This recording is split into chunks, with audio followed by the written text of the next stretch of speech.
안녕하십니까? 이번에 정부에서 주택시장 안정 보완 대책으로 22번째인 710 부동산 대책을 발표하였는데 양공회에서 다시 한번 정리하여 알기 쉽게 알려드리고자 합니다. 710 대책의 핵심은 세금이기 때문에 강화된 세금 정책을 구체적으로 다뤄보고 그에 따른 파급 효과 바탕으로 대응 전략은 어떻게 될지 예측해보는 시간을 가져보도록 하겠습니다. 이번 대책으로 많이 당황스러울 텐데 이 영상으로 도움이 되셨으면 좋겠습니다. 첫 번째 핵심은 다주택자 대상 종부세 중과세율 인상인데요. 일반 지역 3주택 이상 및 조정 대상 지역 2주택자부터 적용 대상이며 개인은 구간별로 1.2에서 6% 세율을 적용하게 되었습니다. 기존 세율의 2배가 인상되니 많이 놀라셨겠지만 2019년 기준 종부세 납세자는 전체 인구의 1%로도 안 되는 약 50만 명 정도이며 이번 중과세율 인상 적용 인원은 약 0.4% 수준이라고 합니다. 최고 세율인 6% 대상은 보유주택 합산 시가 기준 123억 5천만 원 이상의 주택 보유자만 해당되기 때문에 너무 큰 걱정은 안 하셔도 될 것 같습니다. 하지만 서울과 수도권에 2주택 이상을 보유하신 분들은 부담세율에 영향이 있을 것으로 보이네요. 이번 종부세의 가장 큰 영향은 다주택 보유 법인에 대해 중과 최고 세율인 6%를 단일 세율로 적용되는 것인데요. 기본공제 6억 원과 세부담 상한도 적용하지 않는다는 점입니다.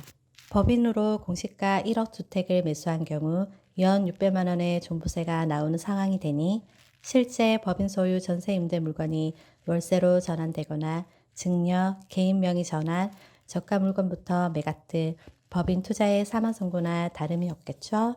자, 그럼 이번엔 양도소득세를 알아보겠습니다. 양도소득세 강화 부분은 두 가지로 나눠서 발표가 됐는데요. 첫째, 단기 양도차익 환수제도입니다.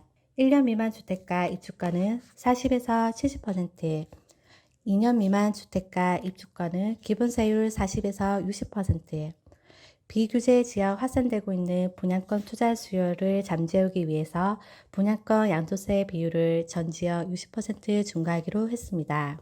1년 미만 같으면 70%까지 적용하면서 이번 대책 발표 이후로 사실상 분양권을 이용한 양도차익 이제는 거의 없어지게 됐습니다.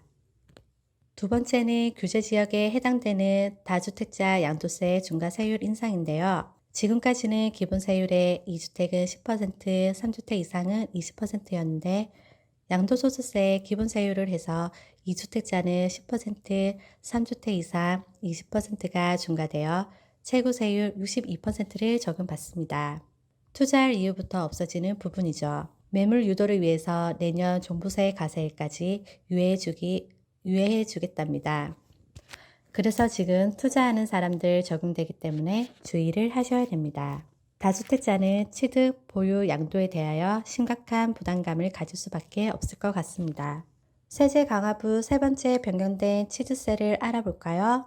다주택자 양도소득세율이나 종합부동산 세율 중과가 되는데 이번에 취득세율 다주택자는 따로 적용을 하겠답니다. 첫째, 취득세 또한 다주택자, 법인 등에 대한 부담 인상인데요. 개인은 현재 1에서 4%, 법인은 1에서 3%였는데 개정안은 개인 1주택은 1에서 3%이지만 2주택부터 보유 수량에 따라 8에서 12%, 법인은 무조건 12%입니다. 그리고 두 번째로 법인 전환 시 취득세 감면 제한입니다. 부동산 매매, 임대업 법인의 취득세 75% 감면 혜택을 배제한다고 합니다. 법인 설립 투자의 매력은 아예 없어질 것 같군요. 자, 이제 재산세를 알아보도록 하겠습니다. 재산세 역시 다주택자 보유세 인상인데요. 절세 수단 차단입니다. 부동산 신탁 시 보유세 납세자를 신탁인 수탁자가 아닌 위탁자인 원소유자로 변경되었습니다. 다주택자는 신탁을 함으로써 부담 완화를 하였는데 원천 봉쇄를 하는 것 같습니다. 상세한 재산세율은 종부세법과 지방세법 개정에 따라 정해질 것 같습니다. 지금까지 1편에서는 다주택자 단기 거래에 대한 부동산 세제 강화를 위한 세법 관련 개정안을 살펴보았으며 다음 2편에서는 이번 부동산 대책의 주택시장 안정을 위한 보완대책 세부 내용 몇 가지를 더 소개해 드리도록 하겠습니다. 감사합니다.